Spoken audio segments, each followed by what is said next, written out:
लोगोफोर दायो आङो अनलाइनाव मोनसे ब्लुटुथ वायरलेस स्पिकार अर्डार खालामदोंमोन। जों बेखौ आनबक्सिं खालामनानै नायनि। दानिया थुदो भिडिअखौ स्टार्ट खालामनोसै।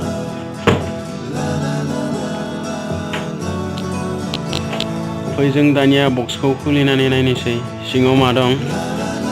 गिबियावनो आङो पेकिंखौ खुलिबाय। दानिया नायदो लोगोफोर, आंथ' बेखौ अर्डार खालामाखैमोन, थेवबो जोङो सिङाव मा दं एसे खुलिनानै नायनि पेकिंखौ। बेवहाय बेटारि मोननै मोनदों। बेनि उनाव सिङाव आरोबाव खुलिनानै नायगोन जोङो। नायदो लोगोफोर, बेयो मोनसे पाल्ला। बेजोंलाय मा सुयो? बेजोंथ' जेबो सुजाया। दायो नोंथांमोना नायदो लोगोफोर, आं मा अनलाइन खालामदोंमोन नोंथांमोननो एसे दिन्थिनो सानदों मबाइलाव।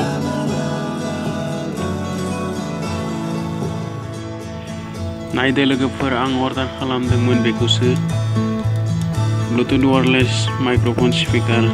दायो स्नेपडिला आंनो मा हरखो। बेनिखायनो नोंथांमोनाबो अर्डार खालामबा एसे सानैहयै अर्डार खालाम आरो जानला मानला एप्सजों अर्डार खालामनाङा। आं बेखौ स्नेपडिलाव अर्डार खालामदोंमोन, बेखायनो नोंथांमोना स्नेपडिलाव दा अर्डार खालाम। दिनैनि भिडिअआ बेखिनियानो। भिडिअखौ नायनानै मोजां मोनदोंब्ला प्लिज लाइक, कमेन्ट, चेनेलखौ साबस्क्राइब खालामनो दाबाव।